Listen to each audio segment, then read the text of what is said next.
Hola a todas y a todos. Con esta presentación les voy a mostrar la primera parte de un total de 5 de la serie que he titulado La octava trompeta del Apocalipsis, basada en la nueva cronología de Fomenko y Nosovsky y la hipótesis X185 según una interpretación de la profecía apocalíptica de Isaac Newton. La imagen que ven en pantalla es la franja de Gaza. La fecha de hoy es 12 de enero de 2026. ¿Por qué la franja de Gaza? ¿Por qué el Apocalipsis y por qué la octava trompeta? Franja de Gaza porque tiene que ver con un conflicto que a los ojos de la conciencia humana tiene en apariencia mm, miles de años, pero que según la cronología tiene apenas unos siglos. ¿Por qué la octava trompeta? Porque el Apocalipsis bíblico con el cual se pone fin al Nuevo Testamento se habla de 7 trompetas. Y Fomenko Nosovsky nos ayudan a entender que esta historia de, de la lucha que se describe en este libro profético, tenemos que entenderlo en una historia breve y particularmente en el Antiguo Testamento tenemos que entenderlo entre los siglos XIV y XV hasta el siglo XVII después de Cristo. Con lo cual, Cristo no está en el tiempo que tenemos que entenderlo según la Academia Oficial y todo es distinto a lo que se nos ha explicado en la escuela. Porque Isaac Newton fallece oficialmente en el año 1727 después de publicar un libro donde explica la historia del origen de Egipto y lo hace mucho más breve del relato que tenemos hoy en día y además nos cuenta que el primer templo de Egipto es el templo de Salomón, es decir, después de publicar un libro insólito que no luce el prestigio que tiene esta persona hoy en día y que también es objeto de investigación por Fomenko Nosovsky, al cabo de 6 años, en el año 1733, póstumamente aparece un libro, o al menos aparece un libro con esta fecha en su portada, en el que Isaac Newton nos cuenta la historia que dejó sin terminar en el año 27. La historia que publicó en el 27 terminaba con Alejandro Magno. La historia que publica en el 33 empieza con Alejandro Magno y termina en el año 1453, justo cuando oficialmente cae el Imperio Romano o Greco-Romano en Constantinopla, también conocido como el Imperio Bizantino.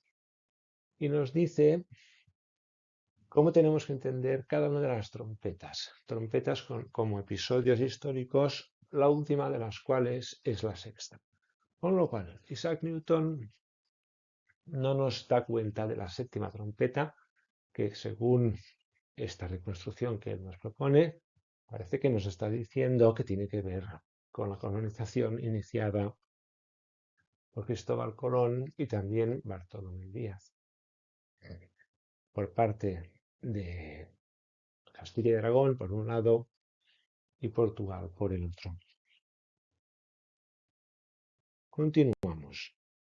Para situar al lector, para quien no esté familiarizado, para quien lo esté un poco, para quien lo esté, pero no esté tampoco al corriente de hasta dónde se puede llegar con una nueva cronología, les muestro una imagen realizada por mí hace pocos días en la, en la montaña, en la zona conocida como Coisa Cabra de la provincia de Barcelona, en el norte, en el Prepirineo. Vemos aquí un conjunto románico tradicional que Sin embargo, muestra en uno de sus muros una puerta con un dintel donde aparece la fecha 1777.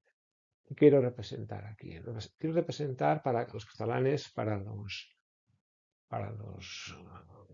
los habitantes de todo el norte de la península ibérica, también todos los que conocen el románico en Europa Occidental, que esta arquitectura, toda esta implantación de iglesias, ermitas y demás que consideramos románico, tenemos que entenderlo pues no hace unos 1000 años, sino pues, probablemente tenemos que ubicarlo a los siglos XVII y XVIII. Es común ver en los pueblos catalanes dinteles con fechas siglo XVIII, algunas siglo XVI. No es común ver otras fechas, aunque las haya. Es muy fácil colocar fechas en cualquier momento. Es cuestión de picar una puerta, pero la tradición de poner fechas en los dinteles ha quedado plasmada de modo muy evidente y nos habla del siglo XVIII principalmente y XVII. Tenemos que verlo en este caso como una sugerencia para invitar a todos los que nos están siguiendo, los que me estáis siguiendo, a cambiar el chip. Esto significa que el gótico tenemos que ubicarlo también en esas fechas, tenemos que ubicar también el gótico desarrollado más tardío en el siglo XVIII-XIX y también en el siglo XX. Para quien no está al corriente tampoco, comentar, por ejemplo, que la fachada de la Catedral de Mallorca, de Palma de Mallorca y la de la Catedral de Barcelona terminan en el siglo XX y que con la misma idea, pues catedrales de toda Europa pues han sido terminadas, completadas en los siglos XIX y XX. Existe ciertamente la teoría de que son en origen de los siglos XIII y XIV principalmente, pero según la nueva cronología esto no puede ser y son muy posteriores.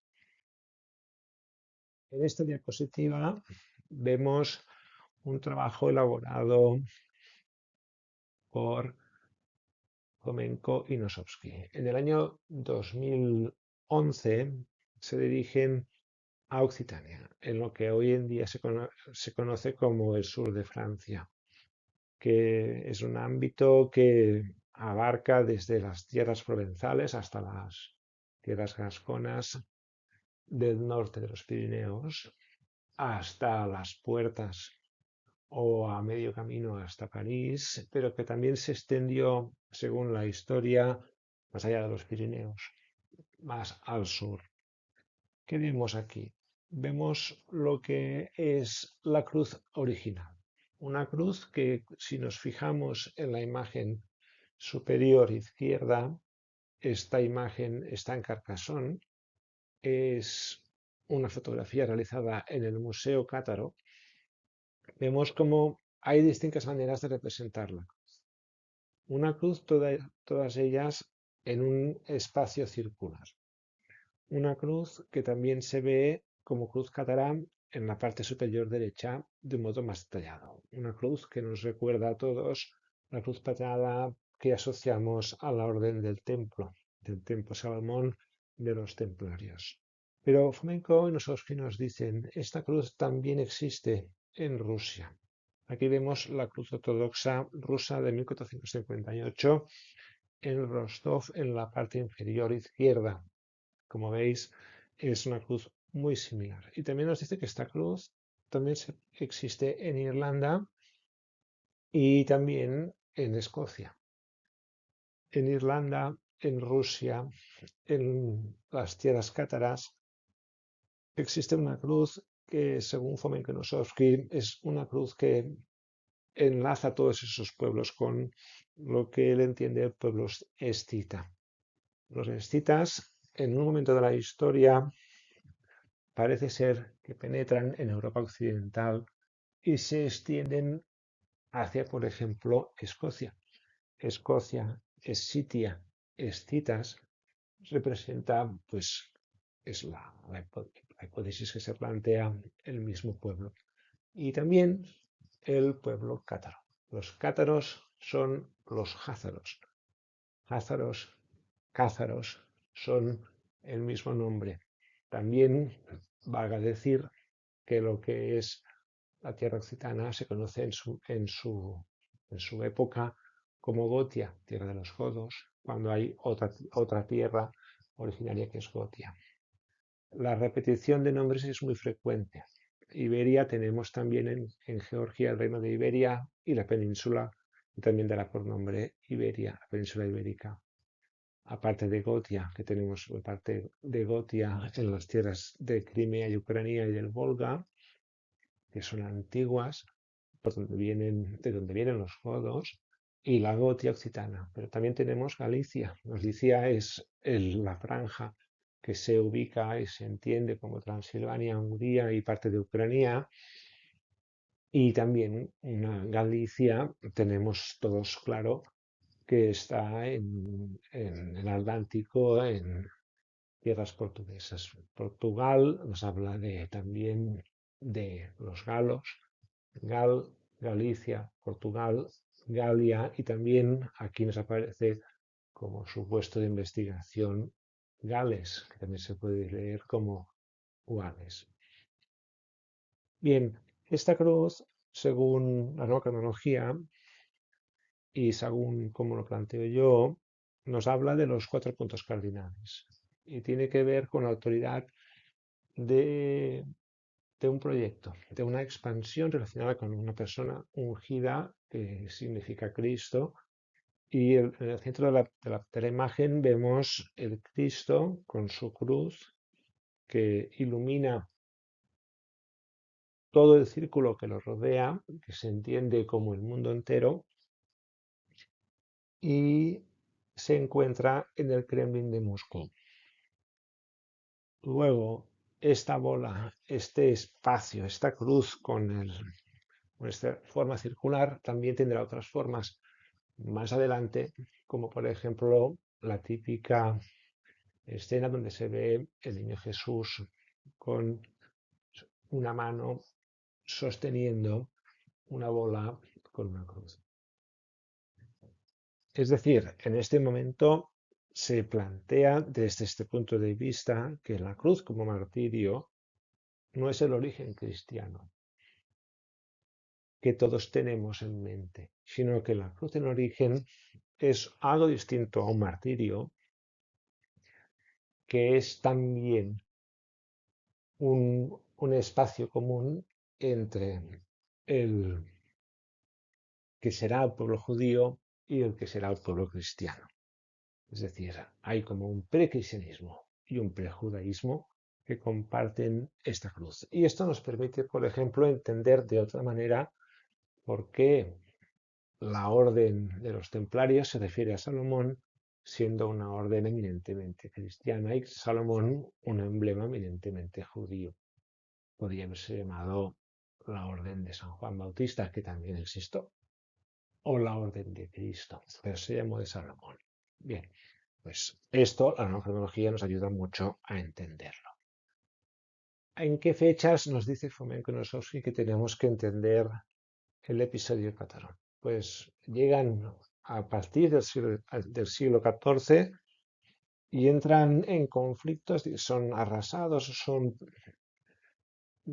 eliminados y subyugados por también las luchas internas de un proceso que dura un tiempo, unos siglos, se extiende hasta la actualidad, pero que en su momento también tiene sus particulares episodios.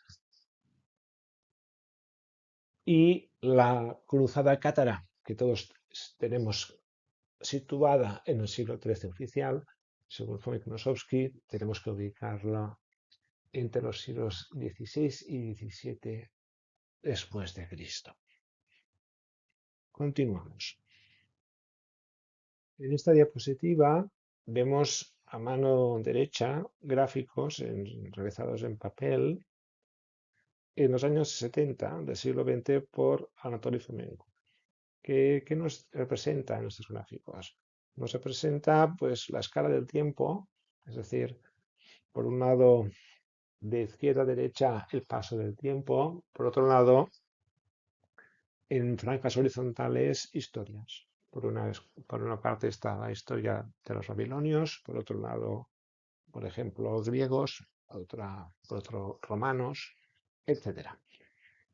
¿Cuál es la intención de estos trabajos? Esos trabajos se basaban en el supuesto de que ya tenía claro que había una duplicidad importante de hechos y episodios históricos. Por ejemplo, uno muy importante es entender la antigua Grecia como la Grecia bizantina. Es decir, hemos hecho de una misma Grecia dos Grecias.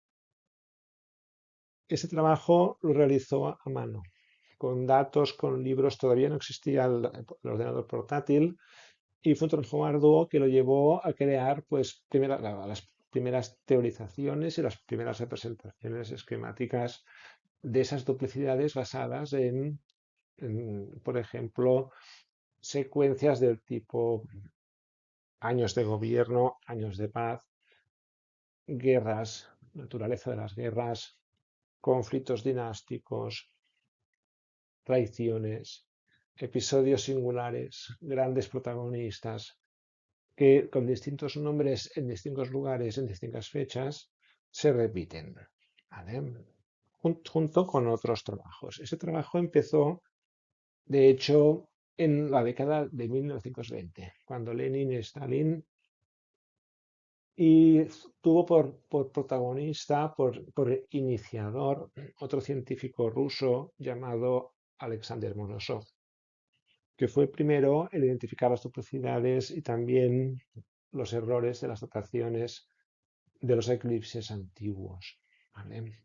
Ese trabajo lo recupera Fomenko en los años 70. Fomenko entonces está alrededor de la veintena, está estudiando astrofísica, es un alumno brillante, como lo ha sido siempre toda su vida, gran matemático, y, y por una serie de cosas que se han explicado en otros espacios, ahora no voy a repetirlo, recupera la obra de Morosoff que encuentra en su biblioteca en la Universidad Estatal de Moscú y dice, voy a recuperar sus trabajos. Por un lado, vuelve a calcular los eclipses hasta la edad moderna. Por otro lado, calcula, o sea, estructura esta lógica de reconstruir historias con datos y gráficos. Y esto lo conduce a los años 80 a hacer sus primeras publicaciones en el ámbito académico y científico respecto a lo que él entiende que es el espacio de análisis científico de la neurología. ¿Vale?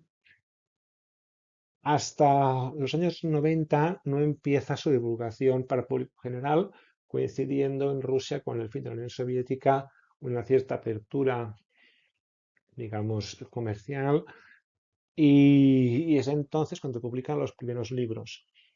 Se incorpora también en su trabajo su esposa, Tatiana, se incorpora en su trabajo también Gleb Nosovsky y también Kalashnikov, otro compañero ya fallecido. En los años 2000 incorpora lo que es también uno de los pilares de la astrología, que es el estudio y la datación de los zodíacos que representan fechas que se pueden calcular, que se encuentran en gran mayoría en el pasado egipcio, en los templos que entendemos milenarios de Egipto, y también en templos europeos, también en el Vaticano, también en otras partes del mundo, de China y de América, con menores casos. Donde se encuentra más es en Egipto y en Europa. En Europa, en una segunda etapa. La primera etapa de Egipto se debe de ubicar entre los siglos X y XV, lo principal entre los siglos XII y XIV-XV, y no es hasta los siglos XV, XVII y XVIII que aparecen en Europa en la forma de también representaciones en salas con significado simbólico, como pueden ser templos, como por ejemplo la sala de los pontífices donde vivieron los Borja en el Vaticano, pero también en libros, en libros que explican crónicas o en zodíacos que son representados como tales, como zodíacos y también con sus símbolos explicados. También hay libros que no pretenden ser zodíacos, pero que se ha descubierto que incorporan zodíacos en sus descripciones. Uno de ellos es el Apocalipsis, del cual hablaremos después.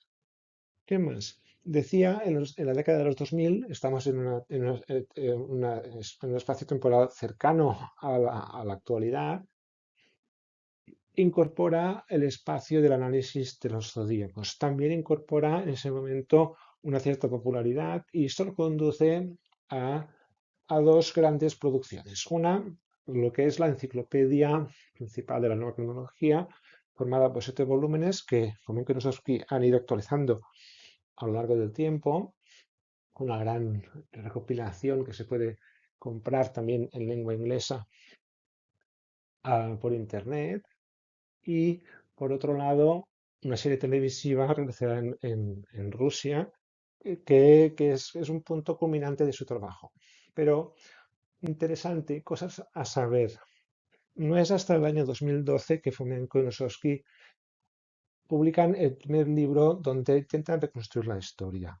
¿A qué me refiero? Me refiero que hasta entonces habían trabajado en una primera etapa con lo que sería el estudio de las duplicidades, de genealogías, de historias y también el estudio de los eclipses, hasta cuándo son verídicos y a partir de cuándo no coinciden, incorporan errores y esto nos lleva a deducir que han sido eclipses datados al pasado con una determinada intención. Bueno, pues este espacio es la primera etapa. La segunda etapa, la etapa de los zodíacos, se solapa con la primera, cuando en la primera ya se han construido puntos fuertes, pilares de la reconstrucción histórica de la nueva cronología.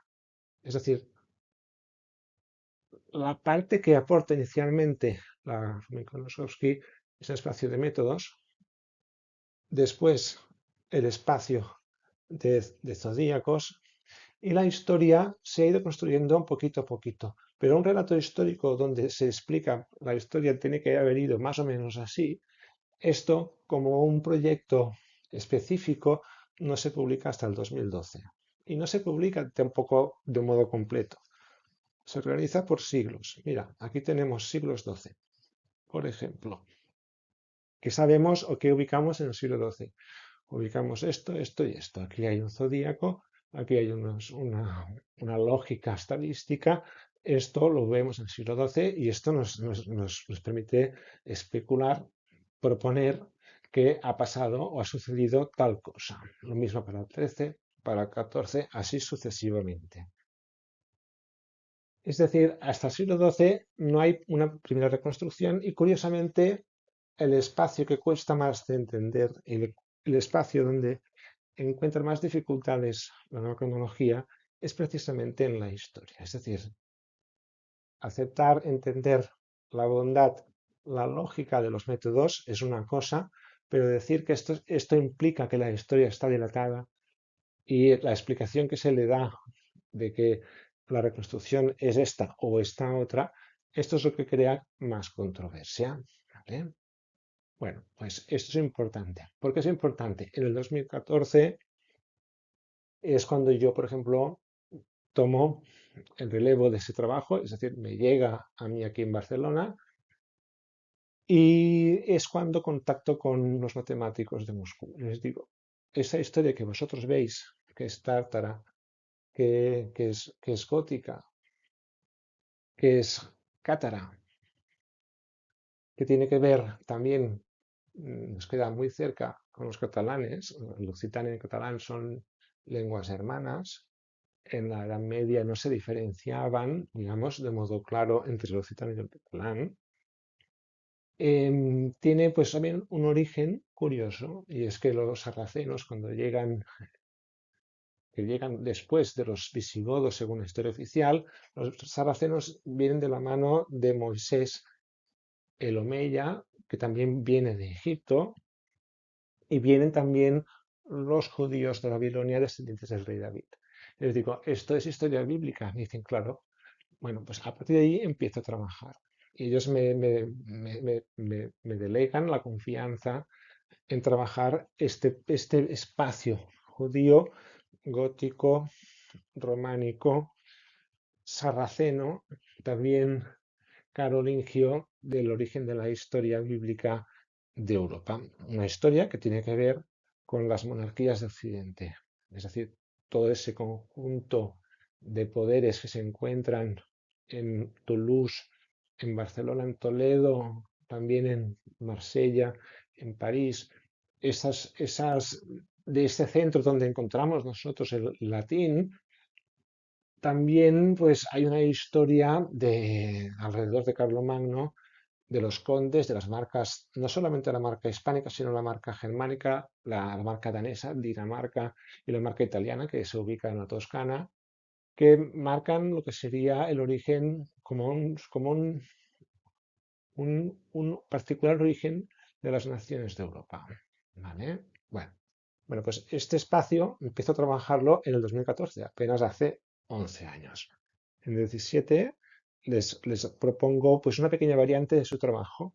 Y eso que quiero resaltarlo aquí porque en otros trabajos que he presentado en Internet, en YouTube, no he sido lo suficientemente claro porque me he dedicado a explicar otra cosa.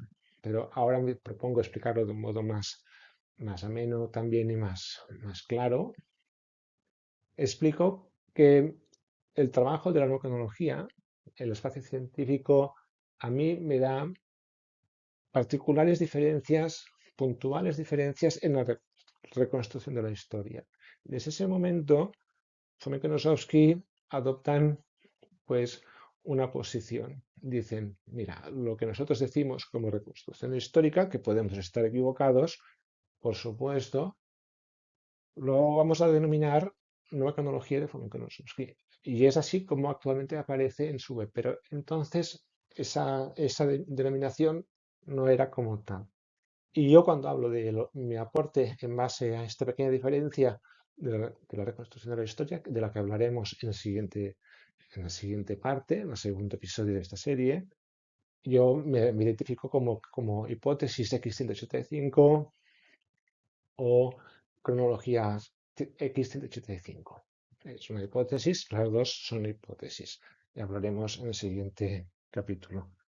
Finalmente, en el año 2020 aporté el libro de la vía cronológica y en esta serie que voy a presentarles de 5 capítulos voy a mostrarles todo lo que he avanzado desde el 2020. Es decir, conclusión, todo lo que estamos trabajando, todo lo que estamos difundiendo, yo por mi parte, pero también lo que están haciendo en Moscú, Fomenko-Nosovsky, es muy reciente y estamos todos invitados por su parte, a que aportemos nuestra particular aportación. ¿Vale? Ellos lo que quieren es que seamos todos lo más serios posibles y responsables con el trabajo que ellos han aportado. Es decir, su trabajo, el trabajo sobre el cual ellos defienden su posición es del espacio científico. Aquí tenemos pruebas, aquí tenemos zodíacos, aquí tenemos duplicidades, aquí tenemos estadísticas que nos dan este resultado. ¿Por qué sucede esto? ¿Cómo tenemos que entenderlo? Es la parte de la reconstrucción histórica que, siendo también un espacio científico, no es necesariamente un espacio tan evidente. Es decir, una fecha de un zodíaco, si todos estamos de acuerdo de lo que representan los símbolos, constelaciones, planetas, Sol y Luna, pues se calcula y sale una fecha. Pues ahí podemos todos decirle, bueno, pues vale, pues esta fecha parece que está bien. Es un dato concreto. Pero la reconstrucción histórica, como todo lo que tiene que ver con la reconstrucción de temas históricos, se basa en un planteamiento hipotético. ¿Y cuál es el método científico? Una hipótesis que se pone a discusión. ¿Que hay más razones para refutarla que para validarla? Pues pues parece que la cosa no va bien. Si hay más razones para validarla que para refutarla, pues parece que va bien. Y si no hay razones ni para validarla ni para refutarla que sean aparentemente suficientes, pues la cuestión se mantiene en el aire. También es ciencia, pero no estamos en una ciencia matemática, estamos en una ciencia de deducción, de inducción, de análisis, de comparación basada en hipótesis. Es donde estamos actualmente. Continuemos. En esta diapositiva vemos el guión de la serie. La primera parte que vamos a empezar hoy es por qué una nueva cronología, por qué dilatar la historia, qué historia es necesario recuperar y por qué una nueva historia de los catalanes. Me interesa especialmente aportar ese punto particular de los catalanes. En en una segunda parte, que vamos a trabajar más adelante, voy a expresarles la nueva cronología y la nueva historia de Fomenko y Nosovsky y la hipótesis X185.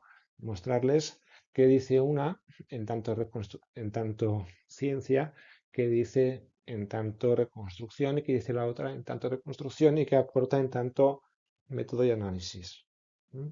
La tercera parte es una parte que me parece interesante, espero pronto tenerla lista, es la título ¿Dónde hay que mirar?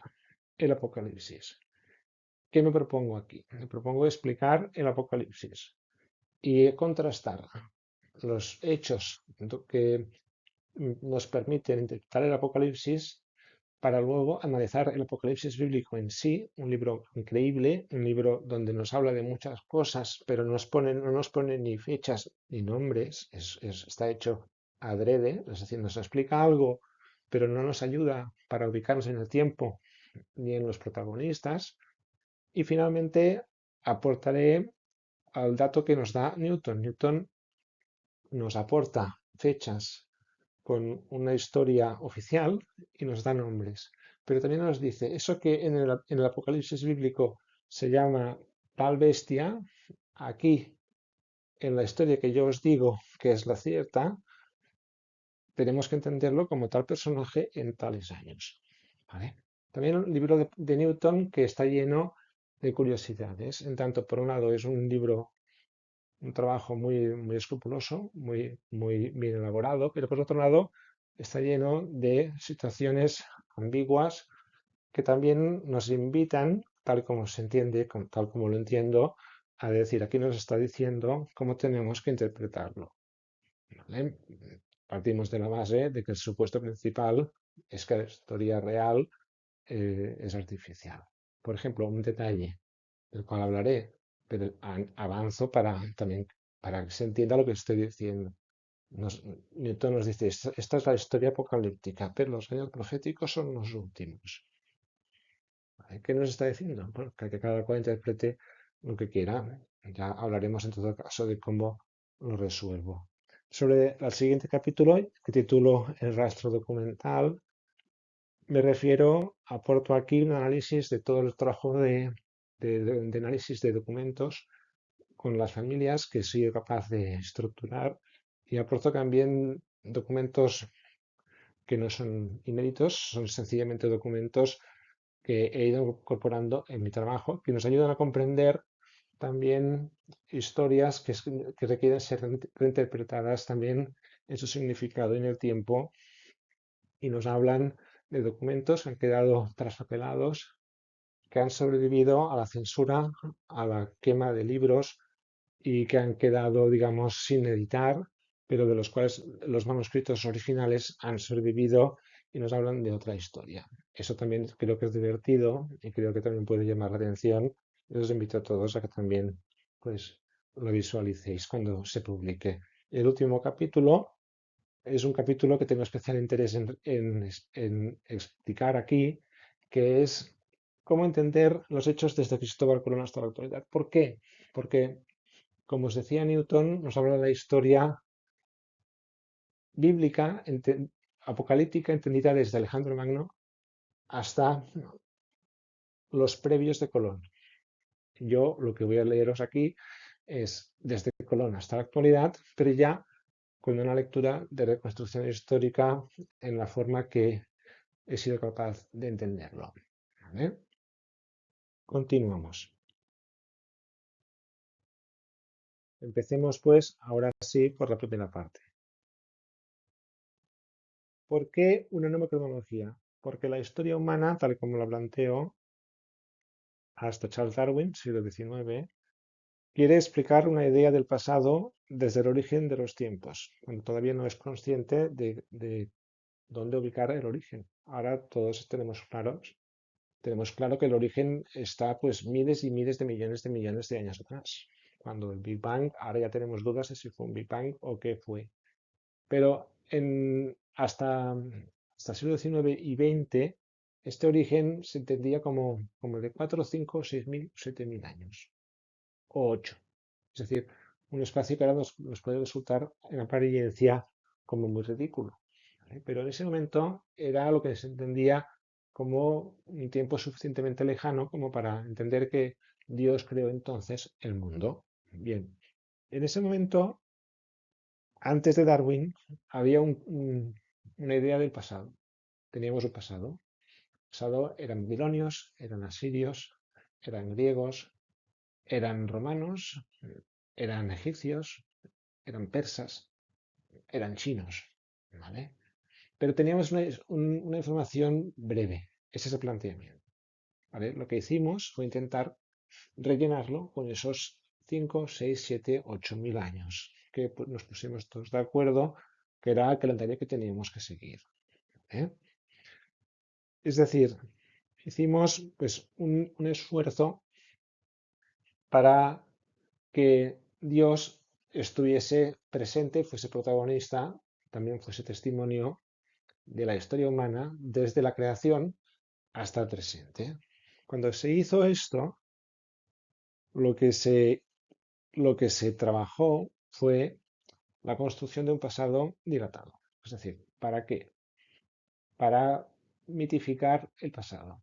Es decir, tal persona fue una gran leyenda, pues para hacerla más grande se envía más al pasado y se le da más cancha histórica. ¿Vale? Ese es el planteamiento. Se envía al pasado, por lo tanto, hechos considerados superados, por otro lado, como por ejemplo el antiguo Egipto o la antigua Grecia, ¿vale? O el pasado judío. Es decir, cuando decimos aquí somos ahora todos cristianos, los judíos los vamos a ubicar en el pasado. Y también vamos a ubicar al pasado los egipcios y los griegos de Alejandro Magno, cuando en verdad eran más recientes. Esto es el porqué de una nueva cronología, pues ¿por qué? Porque se construyó una cronología dilatada por falta de información y también por una visión muy simple de el origen de los tiempos, de las especies, de las culturas, del desarrollo humano, intelectual, animal y vegetal. ¿Vale? Continuamos. ¿Por qué dilatar la historia? Como les decía, para glorificar unos hechos. Primero se construyen leyendas, con lo cual el factor tiempo es necesario.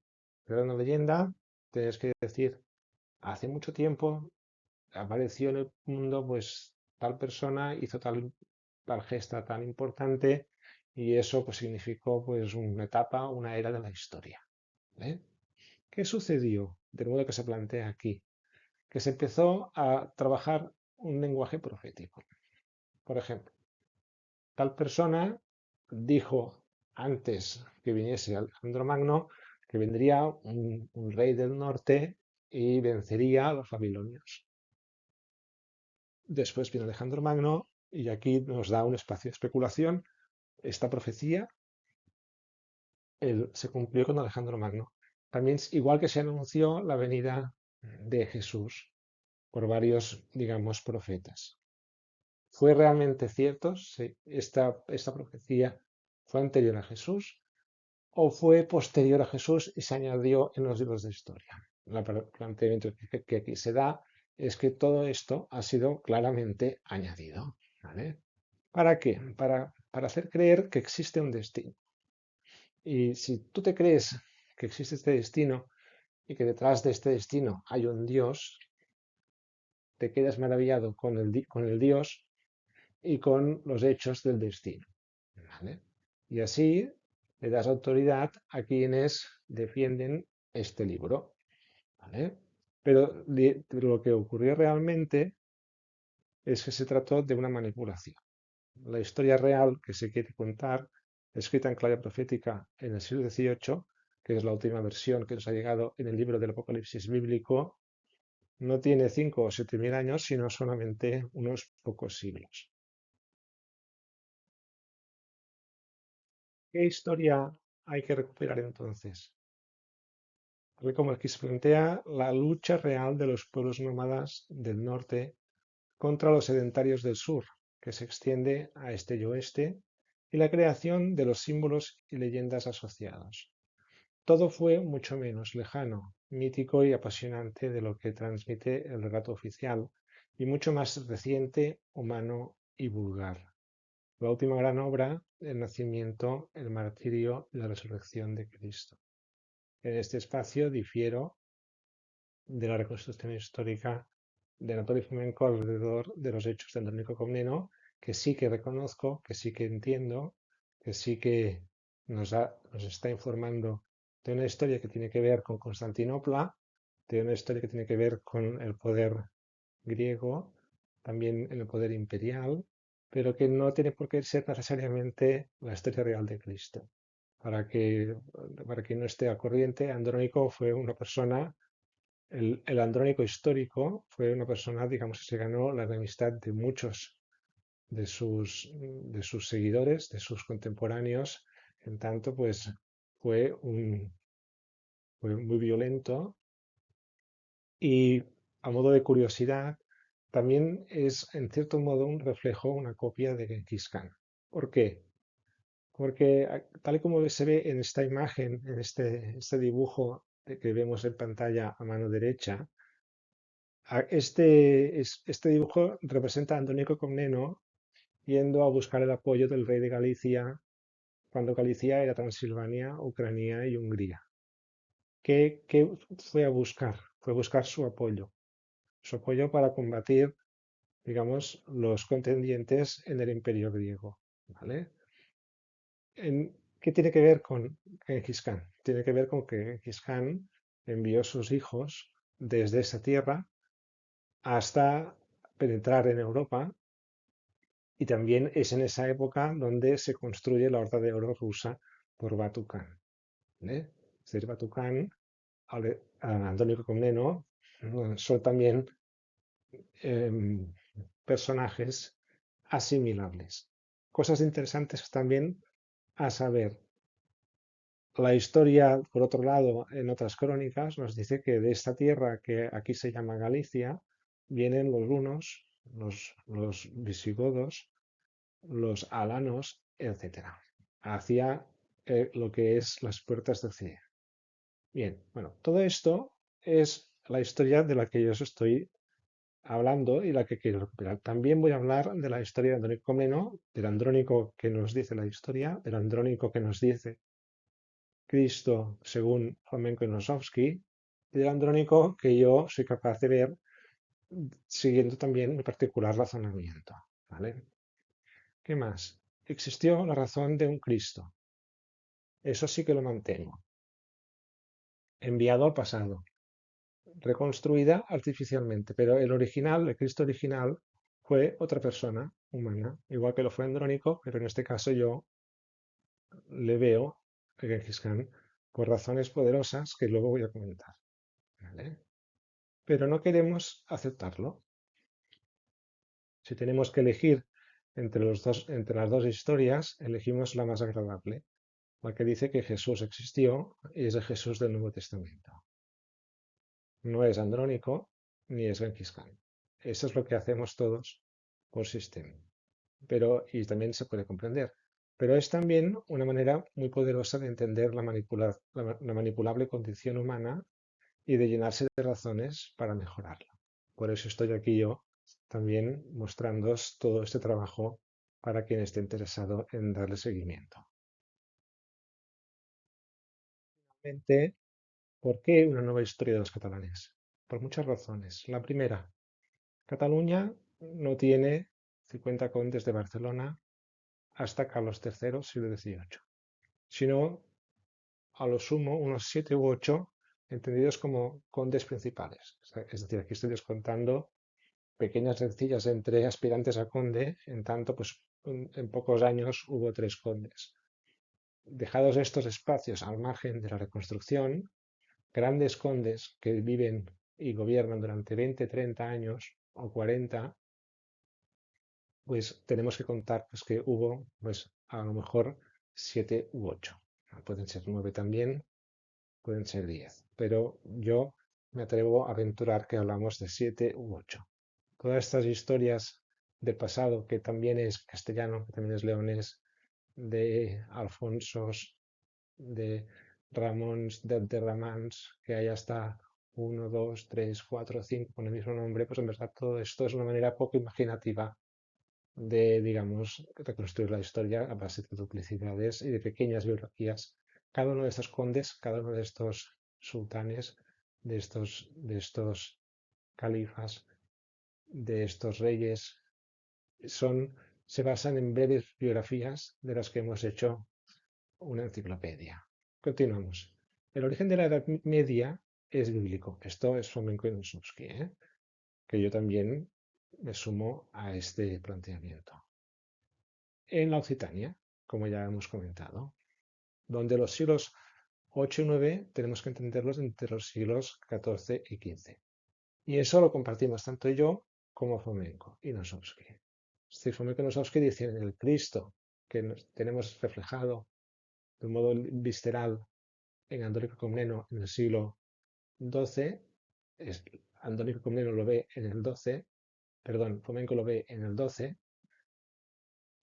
pero los hechos de la llegada de los poderes tártaros a Europa en el XIV. Yo digo, no, pues todo esto es más reciente, pero coincido con la llegada de los poderes tártaros en Europa en el XIV, basándome también en un razonamiento que luego iré comentando.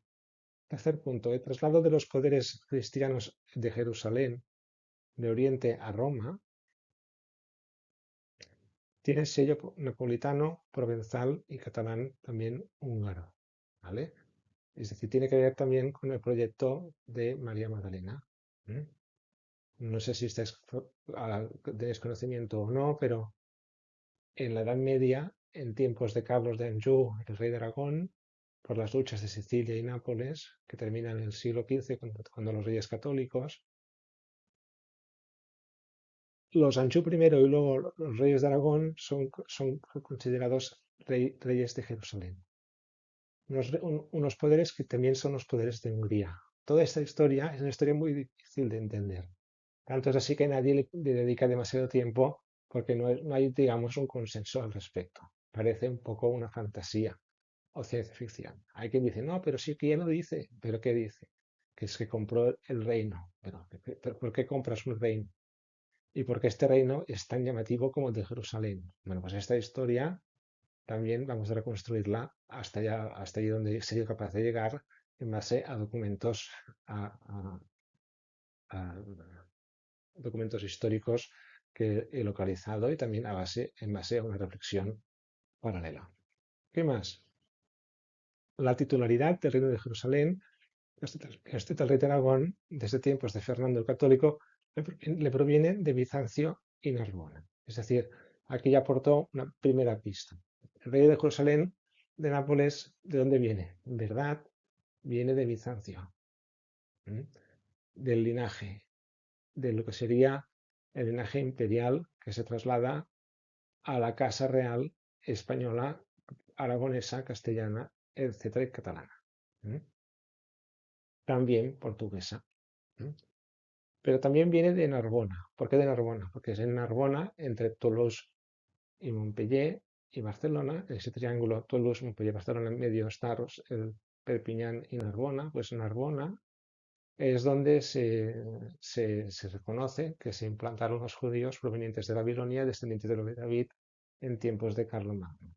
¿Vale? Bueno, pues ese poder de Narbona es un poder de Jerusalén también. También es un poder ungido y también es un poder bizantino. Y recae en la figura de los reyes de los reyes de Aragón, después de Castilla y de España, y actualmente en la figura de Felipe VI. ¿Qué más? Y ya con esta diapositiva termino. Decir que Cristóbal Colón era judío, portador del linaje de David, es decir, Cristo, un judío que acepta al Mesías y proviene de Narbona.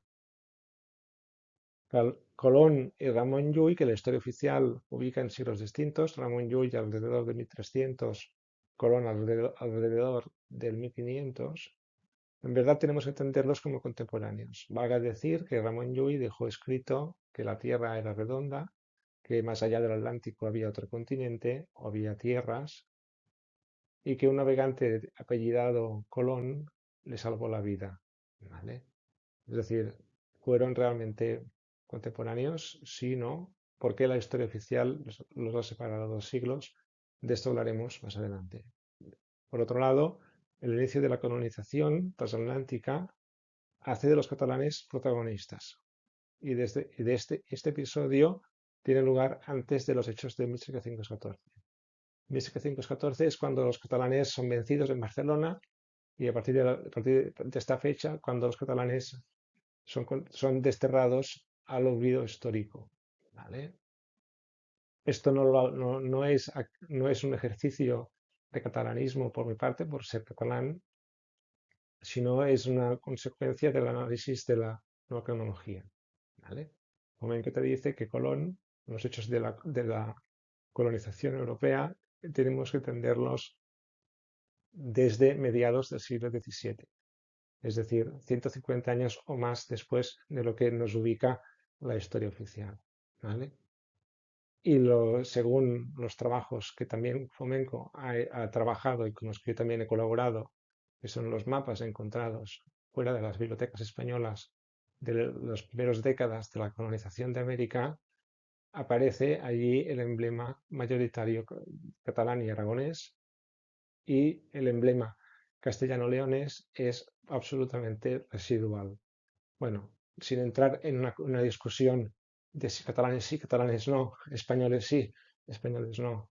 La historia oficial es la que vale. La historia que tú te nos cuentas es tendenciosa, que yo entiendo que esto es un debate que mientras esté abierto será muy controvertido.